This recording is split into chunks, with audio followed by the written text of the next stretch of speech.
Barack Obama cannot show his original birth certificate? It's a disgrace.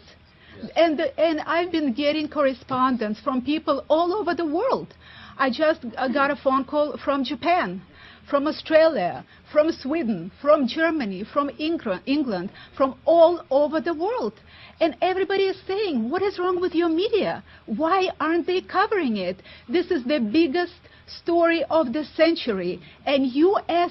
media is not covering it. And I know that U.S. media is more to the left than Karl Marx and Friedrich Engels and Lenin taken together. I know that. But I'm concerned that maybe it's not just that.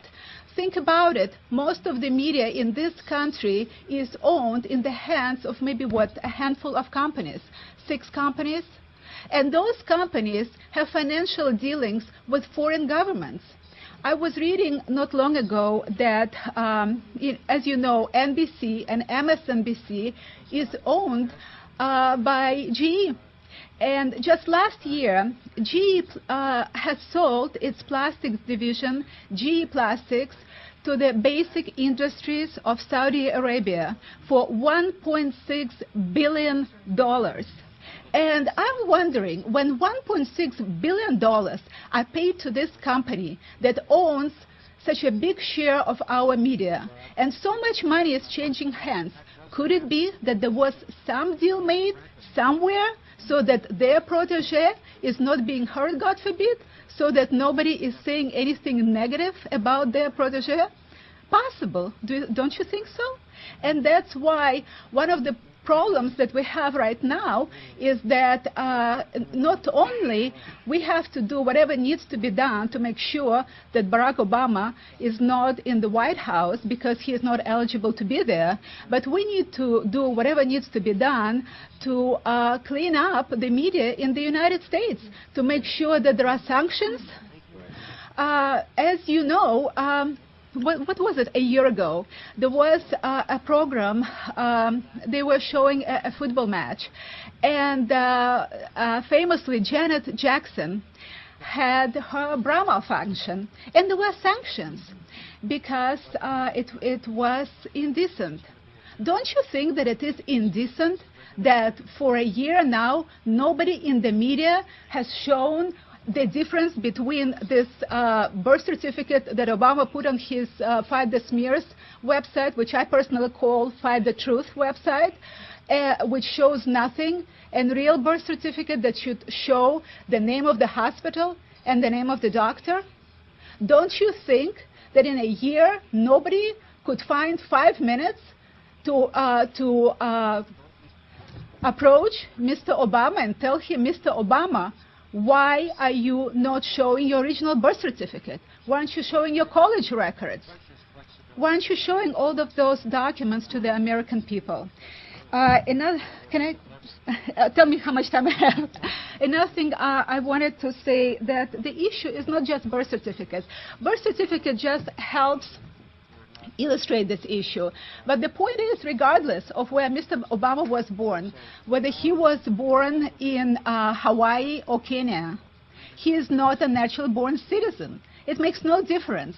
And in the legal action of Lightfoot v. Bowen, I have broad citations from framers of our Constitution. When U.S. Constitution was written, prior to it being adopted, the first Chief Judge of the United States of America, John Jay, has written a letter, and this letter was written to George Washington. And I actually wanted to read for you a few words because it specifically relates to the issue at hand. Yeah, when you need it, you can never find it. That's Murphy's Law. Yeah, here it is. It stated, "Permit me to hint whether it would be wise and seasonable to provide a strong check to the admission of foreigners into the administration of our national government, and to declare expressly that the Commander-in-Chief of the American Army shall not be given to, nor devolve on any but a natural-born citizen. Ladies and gentlemen, today it's even more important than it was then. This country is at war. We had a serious problem. We had 11 terrorists who represent radical Islam slaughter 3,000 American citizens in Twin Towers and in Washington, D.C., not far from here. In this situation, where we have American soldiers fighting in Afghanistan, in Pakistan, how can we put in the White House a person that we have no clue who he is?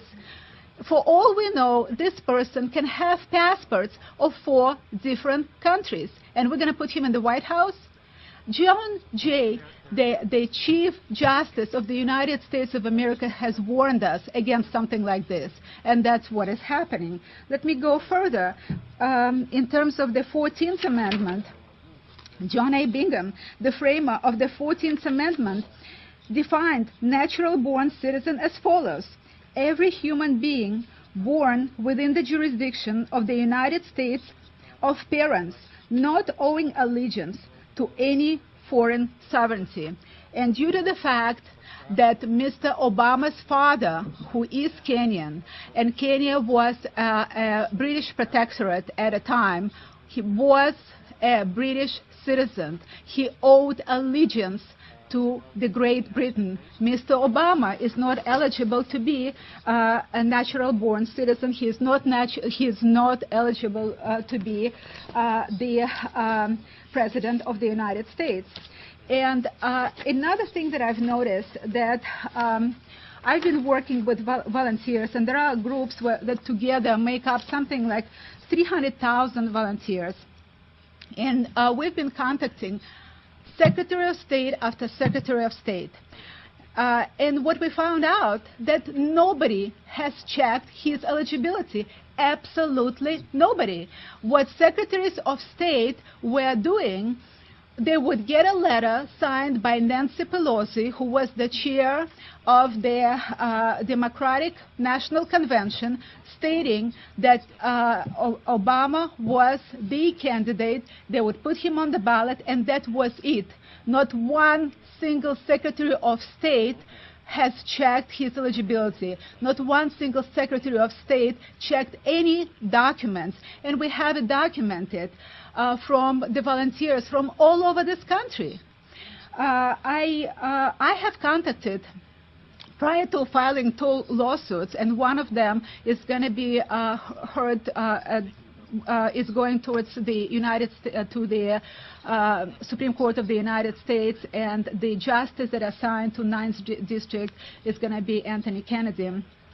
Prior to going to court, I have contacted the Secretary of State of California, Deborah Bowen, and I asked her, what mechanisms do you use to check that this person is actually eligible? And the answer was none.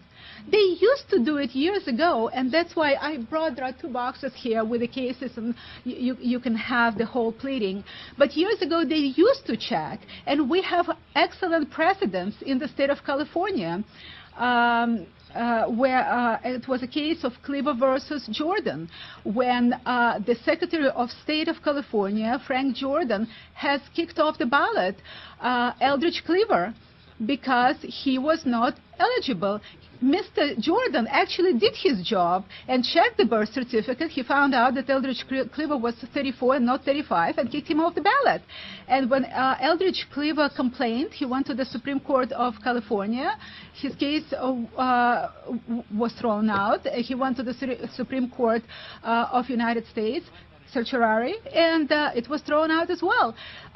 Years ago, our Secretaries of State used to do their job, but not anymore. Just like years ago, our media used to do its job. And if some years ago we would have had media like we have now, Watergate would never been discovered. And just recently, I've heard it was Brian Williams saying, voters have spoken. It's like God has spoken.